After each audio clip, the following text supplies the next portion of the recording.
What a beautiful day out here in New York. It's a rainy day, as you can see.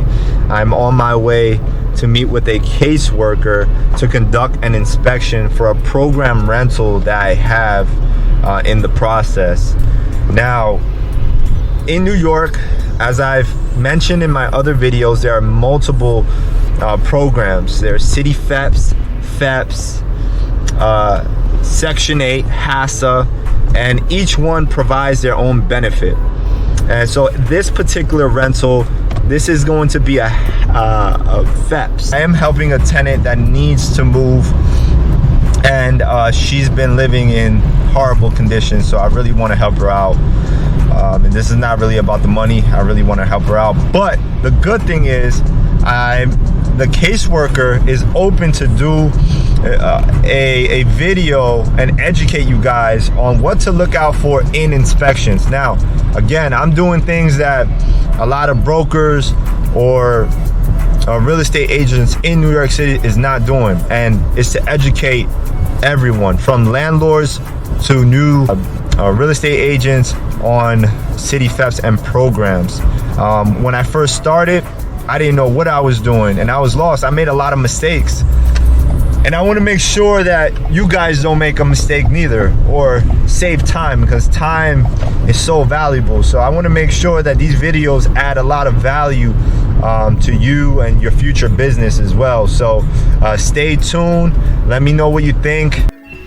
All right, guys, so I have Benjamin from Bronx Works. He's a caseworker for FHEPS, right? CityFHEPS, FHEPS, Section 8, all of them. Awesome. So can you explain what your job entails when it comes to inspections, what to look out for, and so forth? Right, so after we receive a pre-clearance from a broker, managing agent, whoever, we like to conduct the inspection, make sure everything looks good and copacetic in the apartment.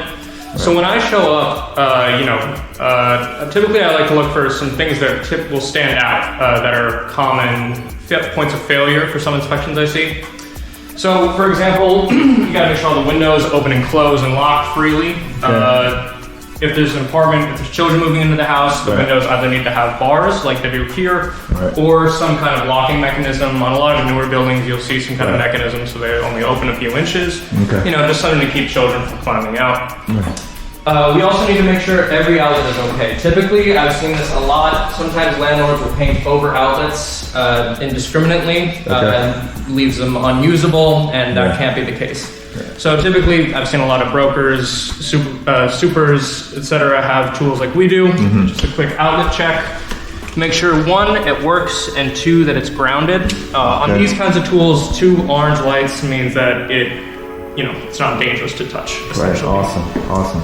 As far as bathrooms and kitchen, this is another big one. Every outlet needs to be a GFCI. Okay.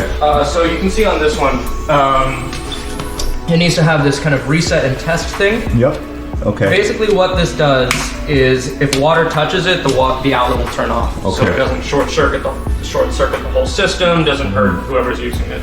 Awesome. You need to make sure during an inspection that the gas in the oven and stove is hooked up. Okay.